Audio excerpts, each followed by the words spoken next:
Everyone thinks I canceled my mother's 65th birthday party out of spite, but the truth is far more complicated and far more painful. It wasn't just about one night or one decision. It was the breaking point after years of quiet dismissal, subtle cruelty, and being treated like I never truly belonged. What no one saw was how far I had been pushed before I finally pushed back. This is the story of what really happened and why I finally walked away. How's your heart feeling today? If you're ready to feel something real, sip something warm and drop a 1 in the comments. Growing up, I learned early that love in our house came with conditions. I wasn't the favorite, never had been, never would be. My brother Grant shined effortlessly in my mother's eyes. Every achievement of his was met with praise, admiration, and warm affection. But me? I was the emotional one, the difficult one, the daughter who needed to be handled.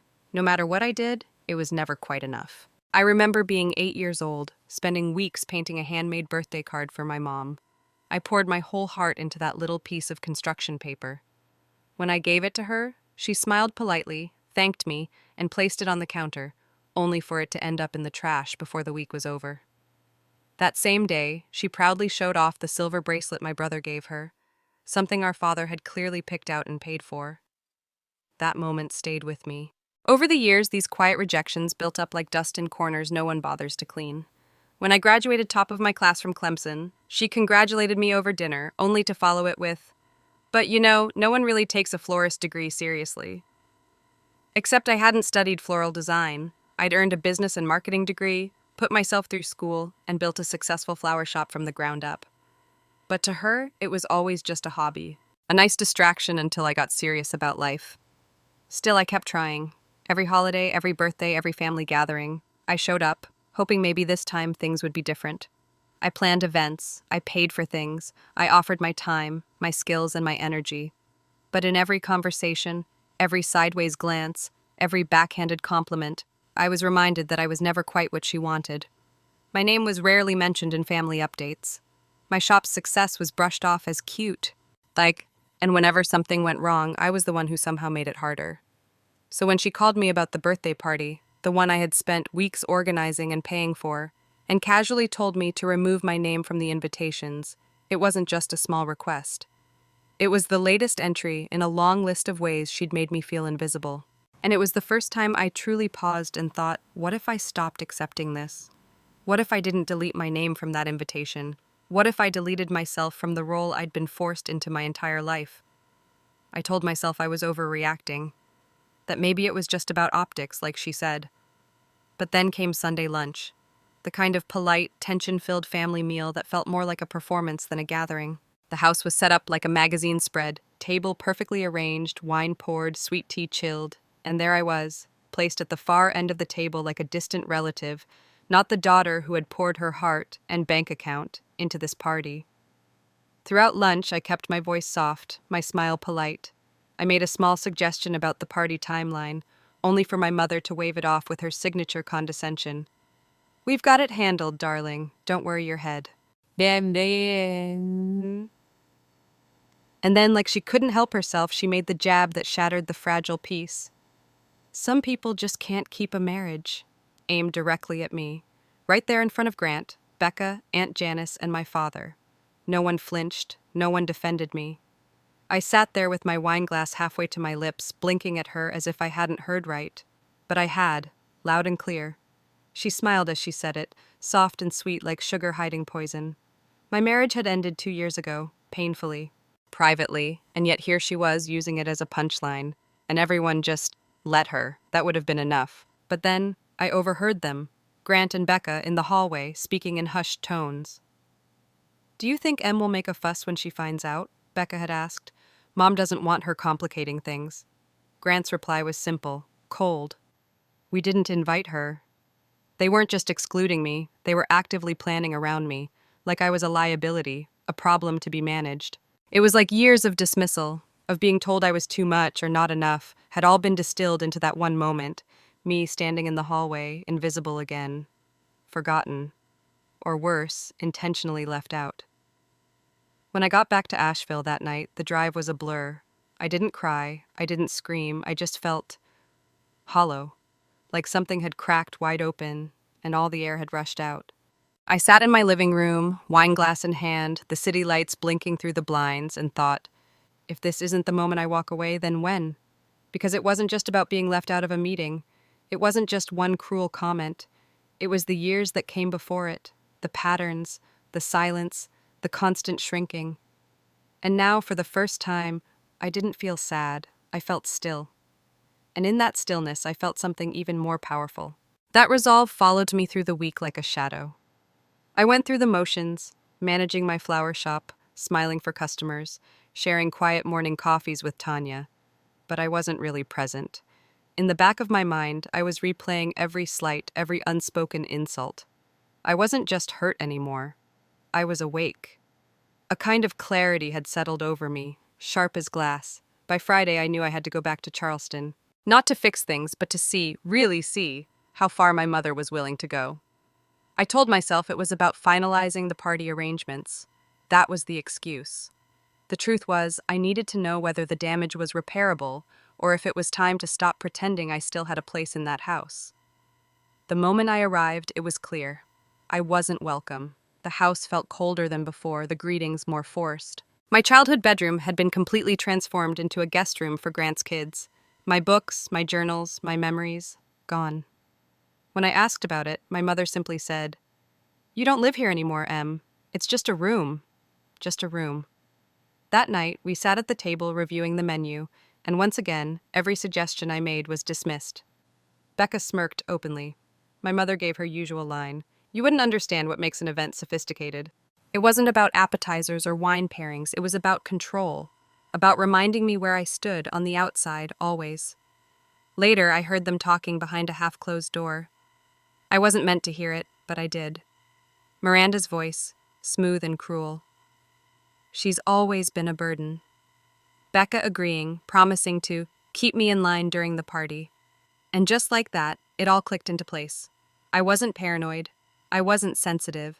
I was a problem to be managed, an inconvenience. That night, as rain tapped against the guest room window, I made a different kind of list. Not for the party, but for myself. Vendor contacts, contracts, payment schedules. Every single thread tying this event together ran through me. If I walked away, it would all fall apart. And for the first time, I didn't feel guilt at the thought. I felt something else entirely, permission. I didn't owe them anything. Not my labor, not my time, not my silence. For years, I'd stayed out of obligation, out of hope. But now, all I had left was truth. And the truth was, I was done warning her. She wanted me to disappear from the party? Fine. She could have her wish. Only this time, she'd lose more than my name on an invitation. She'd lose the whole party. I returned to Asheville the next day, my resolve settling deeper with every passing mile. The storefront of my flower shop greeted me like a familiar friend, but nothing felt familiar inside me anymore. Something had shifted, quietly, permanently. For days, I answered vendor emails like normal. I confirmed dates, updated invoices, checked delivery schedules. On the surface, I played the part of the dutiful planner. But beneath it all, I was watching, measuring, waiting. Every message that came in was another reminder that I still held the strings. And every time my mother called, texting updates and directives like I was a personal assistant rather than her daughter, that string tugged tighter. Then came Friday. A week before the party. Charleston's humidity was already rising by the time I arrived.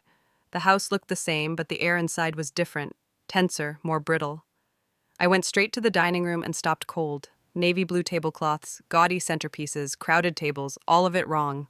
All of it different from what I had spent weeks carefully designing. I turned to find Miranda in the living room, giving the florist new instructions. "You're here," she said, like I was late to my own erasure. "We made a few changes, nothing major." "You changed everything without telling me," I said. Her voice was syrupy. "Don't be dramatic, Em. You overcomplicate things. I fixed it." That word again. Fixed, like I was a broken thing to be corrected. "You didn't fix it," I said, my voice low. "You undermined me." She turned, finally meeting my eyes. "Oh, honey, don't make this about you. This party is bigger than your little event planning hobby." That was the moment. The moment I realized she would never see me, really see me, not as capable, not as accomplished, not even as worthy of respect. She didn't want a daughter. She wanted a servant. "I'm warning you," I said, barely able to steady my voice. If you keep treating me like this, I won't stay. Her smile sharpened. Don't be ridiculous. You'll fall in line like you always do. But she was wrong. That night, I sat on the guest room bed, phone in hand, staring at the vendor list. I texted Tanya. If I disappear before the party, don't be surprised. Her reply came a moment later. You okay? Not yet, I typed, but I will be. Then one by one, I opened every contract. The caterer, the florist, the band, the valet, the photographer. Each one booked under my business, each one still within cancellation windows. I didn't cry, I didn't rage, I simply started writing the emails, calm, polite, final. By the time the sun rose over Asheville the next morning, the party no longer existed. Emails had been sent, contracts canceled, refunds processed, no drama, no explanation, just silence, the kind that echoes louder than shouting. My phone lit up like wildfire within hours, missed calls, voicemails, frantic texts. From the florist, your mother is asking about the final invoice. Should we forward her the bill? From the band, Miranda said you're still coordinating. Should we still show up? From the caterer, the payment method declined. Please confirm next steps or we'll cancel delivery. And then came Miranda, voicemail after voicemail.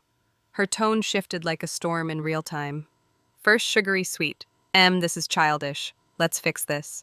Then condescending. You're being dramatic. Do you even understand how this makes us look? And finally furious.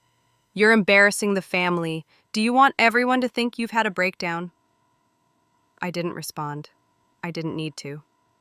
That afternoon, as Charleston's gossip mill churned, the rumors began. A post on Facebook. Anyone know why Miranda Marlowe's big birthday bash was suddenly canceled? Venue pulled out? Another one followed.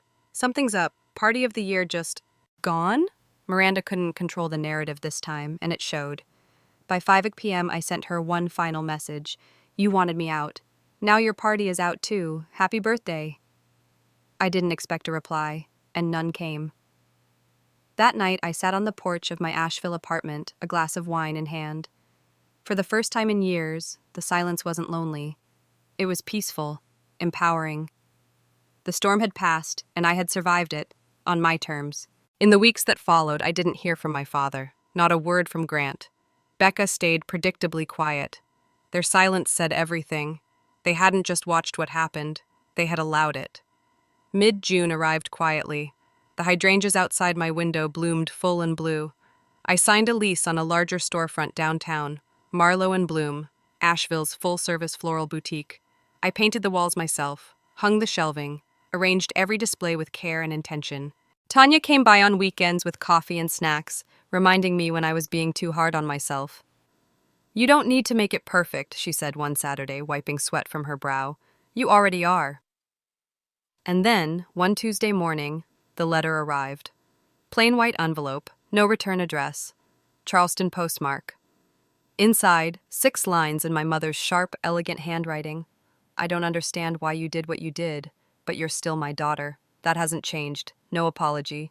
No accountability, just another attempt to pull the strings. I folded the letter, placed it in the bottom drawer of my desk, and closed it without a word. Because here's what I've learned.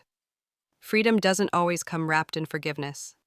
Sometimes it arrives in the quiet decision to walk away from what's been breaking you for far too long.